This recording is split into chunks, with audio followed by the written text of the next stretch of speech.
اسامہ یہ سامان کچن میں لے آؤ، انادیہ نے اٹھتے ہوئے کہا۔ انکل ایک اور بات، ہمیں ایک کمرہ بھی دے دیں، عبایا اتارنا ہے۔ وہ اب انگلیاں مروڑ رہی تھی۔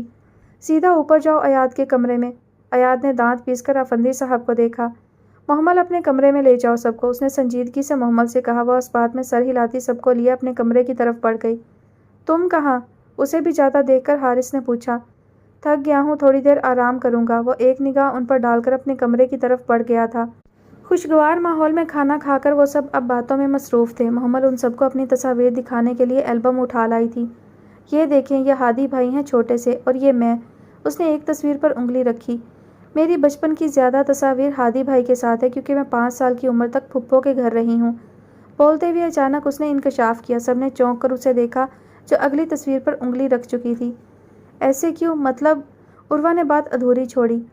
بابا بتاتے ہیں میں چھوٹی تھی اور ایاد آبی بھی تب 7 سال کے تھے۔ اکیلے مجھے سنبھالنا مشکل تھا تو میں پھپھو کے ساتھ رہی ہوں۔ ایاد آبی اور بابا ملنے آتے تھے اور 5 سال بعد سے اب تک پھر ہادی بھائی آتے ہیں۔ اس نے کندھے اچکائے۔ چپکے سے ہادی اور حارث کے لبوں سے مسکراہٹ غائب ہوئی تھی۔ سد شکر کہ ایاد وہاں نہیں تھا۔ یہ میں، یہ ایاد آبی اور یہ بابا۔ ایک اور تصویر پر ہاتھ رکھا گیا اور یہ واحد تصویر تھی جس میں عروہ نے اس اکڑو کو مسکراتے دیکھا تھا۔ محمل کو گود میں لیا حارث کے پہلو میں کھڑا وہ دلکشی سے مسکرا رہا تھا۔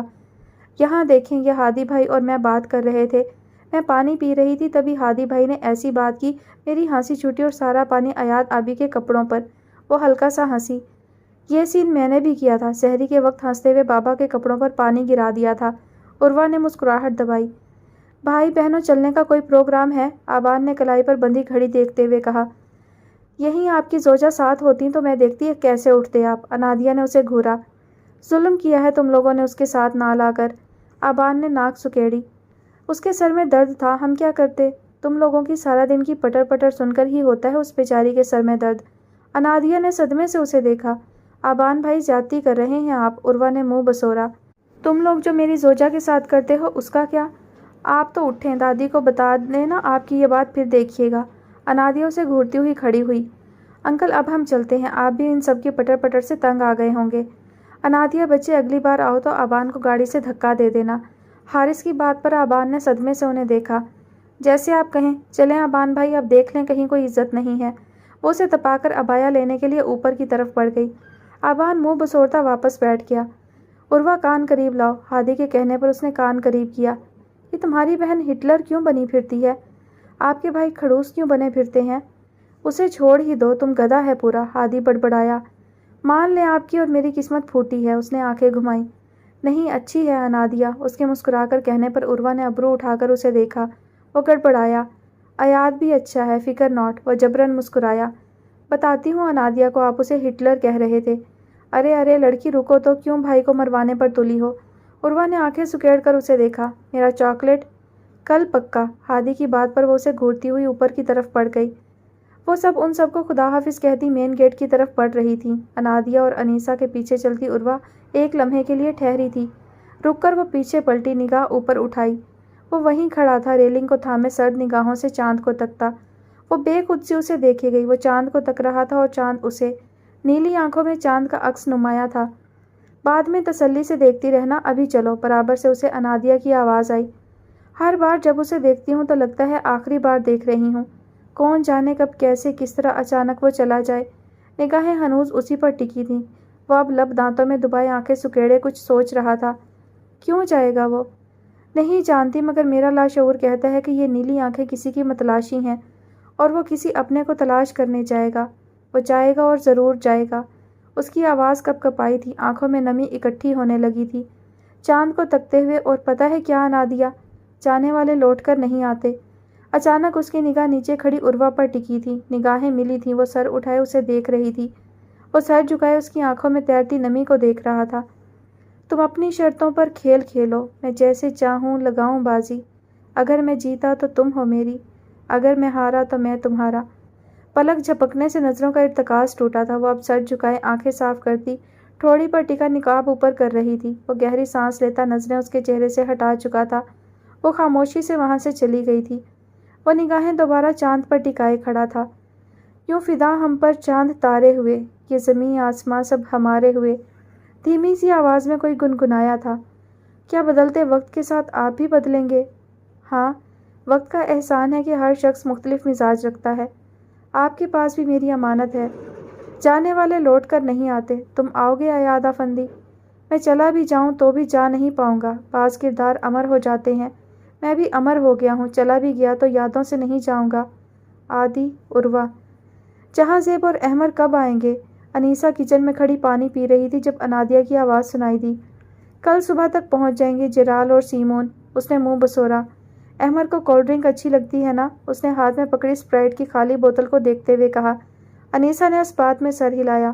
وہ مسکراہٹ دباتی آگے بڑھی، خالی بوتل نل کے نیچے رکھی اور نل کھول دیا۔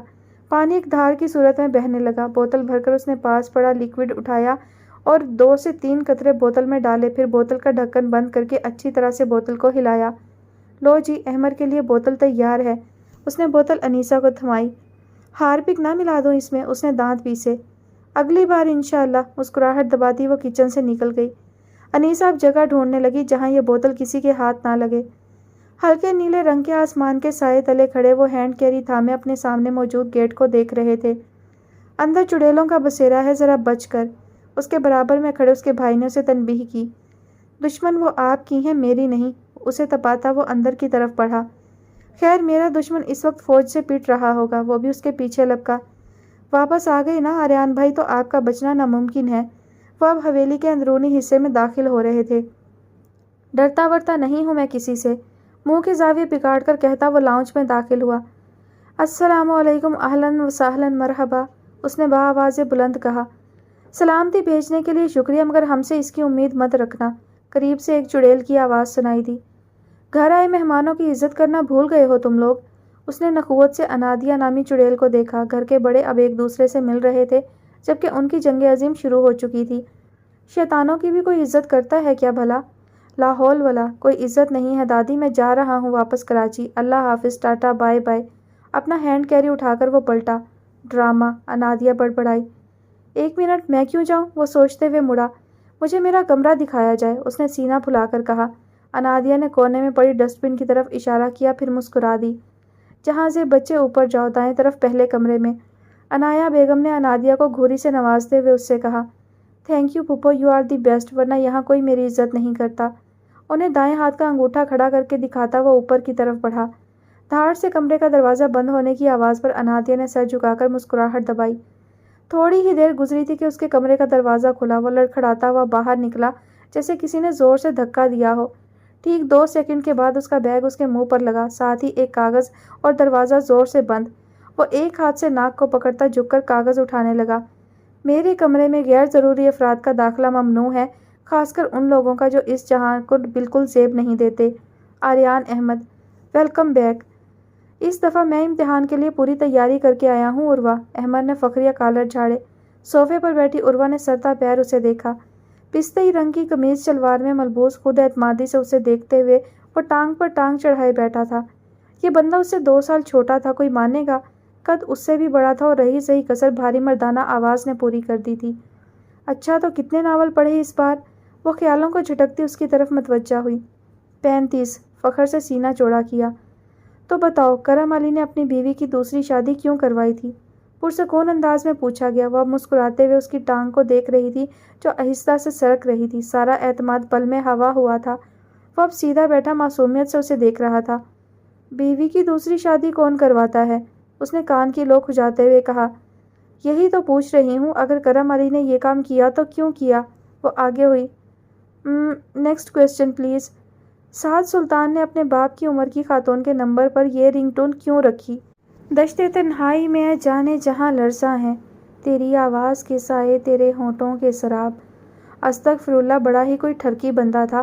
اس نے کانوں کو ہاتھ لگائے۔ عروہ کی مسکراہٹ گہری ہوئی۔ احمد کی بہن نے اسے حیا سے شادی کرنے کے لیے کیوں کہا؟ وہ اب بار بار لب کھول بند کر رہا تھا۔ ریان نے الماس میں انٹرسٹ ہونے کے باوجود اسے کیوں ٹھکرایا؟ نوجوان تاجر سالے بھرے مجمع سے روتا ہوا کیوں دور بھاگا تھا؟ پورشے کے گرد اکٹھے ہوتے جگنو کیوں جل کر مرے؟ الیشیا نے اپنے شوہر کو کیوں مارا؟ ہاشم نے آبی کا منہ ایکویریم میں دے کر اسے کیوں مارا اور آخر میں وہ جھاڑو کیوں لگا رہا تھا؟ بیگم جمشید کی بنائی چائے میں کیا ملایا گیا تھا؟ محمود کی ایڑی میں چھپے خنجر کا راز کیسے فاش ہوا؟ اکثر اگر فاطمہ تھی تو چڑیا کون تھی؟ لاسٹ، داؤد نے اپنی بہن کی بلی کا قتل کیوں کیا؟ جواب ندارت۔ وہ مسکراتی ہوئی صوفے کی پشت سے ٹیک لگا کر بیٹھی۔ کنجوس انسان، تھوڑا سا پیکج کروا کر اچھے ناول پڑھ لیا کرو، بخش دو ان فری ایف بی کے ناولز کو۔ وہ ہلکا سا ہنسی، احمد دل ملا کر رہ گیا۔ بابا نہیں کروا کر دیتے نا پیکج، اس نے منہ بسورا۔ تو لائبریری جا کر پڑھ لیا کرو سست انسان، اندر آتی انیسا نے اسے گلاس تھماتے ہوئے کہا۔ واہ، اتنے برے وقت میں کولڈ ڈرنک لا کر دل خوش کر دیا تم نے، اس نے مسکراتے ہوئے کہا۔ عروہ، ان ناول کے نام لکھ دینا مجھے، میں 35 ناول پڑھوں یا 50 تم سے نہیں جیت سکتا۔ پتہ نہیں کون کون سے ناولوں سے سوال پوچھتی ہو۔ منہ بسور کر اس نے گلاس لبوں سے لگایا۔ لکوڈ کا عجیب ذائقہ منہ میں جاتے ہی اسے ابکائی آئی تھی۔ گلاس میز پر رکھ کر وہ باہر کی طرف بھاگا تھا۔ ارحم کو بوتل پیتے ہی ابکائی کیوں آئی تھی؟ کیونکہ انادیہ نے اس میں برتن دھونے والا لکوڈ ملایا تھا، مسکرا کر کہتی وہ باہر کی طرف بڑھی تھی۔ ارحم اب منہ میں انگلیاں دے کر کیا کرنے کی کوشش میں تھا۔ رشید، او رشید، جا پتر ویک دروازے پر کون ہے؟ صحن میں لکڑیاں چلاتی سکینہ نے اسے آواز دی۔ جاتا ہوں اماں، وہ ٹوٹی پھوٹی چپل پاؤں میں اڑس کر دروازے کی طرف لپکا۔ ارے حسان باؤ آپ؟ وہ مسکراتا ہوا اس سے گلے ملا تھا۔ کیسے ہو شیر جوان؟ میں ٹھیک، تساں کیسے ہو؟ بڑے عرصے بعد آئے ہو جی۔ وہ اسے ساتھ لیے اندر کی طرف بڑھا۔ اماں، او اماں دیکھ اماں، حسان باؤ آئے ہیں۔ ارے سو بسم اللہ، میرا پتر آیا ہے۔ وہ لکڑیوں سے الجھتی لڑکھڑاتی ہوئی حسان کے پاس آئی اور اس کے سر پر ہاتھ رکھا۔ آ بیٹھ ادھر۔ سکینہ اسے چارپائی پر بٹھا کر خود اس کے برابر میں آ بیٹھی۔ کتنا حاویں پتر تو، شکل دیکھنے کے لیے ترس جاتی ہوں میں تو۔ وہ ان کی سادہ باتوں پر مسکرا رہا تھا۔ بس چچی، چھٹی ملتی ہے تو آتا ہوں، آج صبح آیا ہوں گاؤں۔ رشید بھائی تیرا صبح سے آیا ہوا ہے، تو نے خبر بھی نہ لی؟ اس نے ٹھوڑی پر ہاتھ رکھا۔ اماں مجھے نظر ہی نہیں آئے یہ۔ وہ ہلکا سا ہنس دیا۔ چچی جب سے آیا ہوں تب سے سو رہا تھا، ابھی نکلا ہوں گھر سے باہر، سیدھا آپ کے پاس آیا ہوں۔ اور بتائیں چچا کہاں ہیں؟ وہ اب ان سے ادھر ادھر کے احوال پوچھ رہا تھا۔ رشید لکڑیاں جلا رہا تھا۔ منڈیر پر بیٹھا سورج ڈھل رہا تھا۔ آتشی رنگ کا آسمان ایک بار پھر زوال کے ساتھ عروج کا منظر دیکھنے جا رہا تھا۔ 5 اپریل بروز ہفتہ۔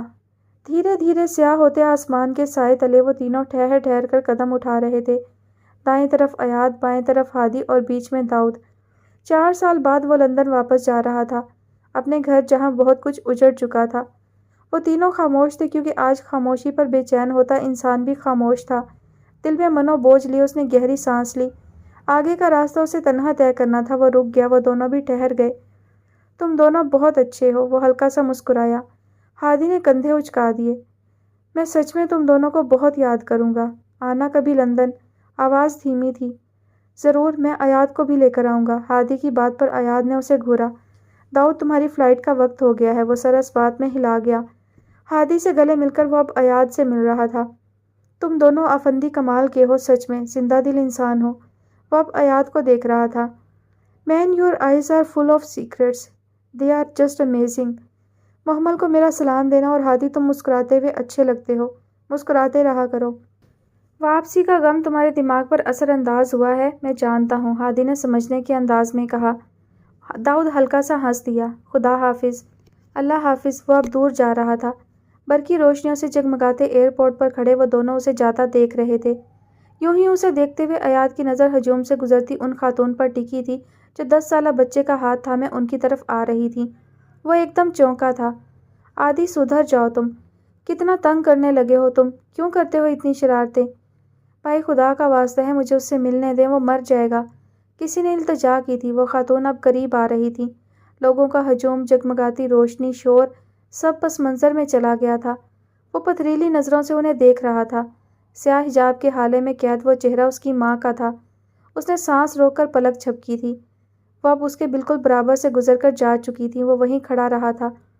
اس کی ماں پاکستان میں تھی یا یہ محض آنکھوں کا دھوکہ تھا؟ ایاد چلو اب گھر، دیر ہو گئی ہے پہلے ہی۔ کان سننے کے قابل ہوئے تو سب سے پہلے انہوں نے ہادی کی آواز کو قبول کیا۔ وہ سر ہلاتا اس کے ساتھ بڑھا۔ بھرے ہجوم میں وہ چہرہ کہیں گم ہو گیا تھا۔ دھڑکنیں تھمنے لگی تھیں۔ گاڑی میں بیٹھ کر اس نے نگاہیں شیشے کے پار نظر آتے منظر پر گاڑ لیں۔ سیاہ ہموار سڑک، اندھیرے میں چمکتے برقی جگنوں، گاڑیوں کا ہجوم حسب معمول تھا۔ پتر انیکا بی بی کو تو عرصہ ہو گیا ہے یہاں سے گئے ہوئے۔ کیا آپ کو اندازہ ہے کہ وہ کہاں گئی ہیں؟ ایک بار ملاقات ہوئی تھی ہاشمی صاحب سے، وہ بتا رہے تھے کہ بی بی بیاہ کر لندن چلی گئی ہیں۔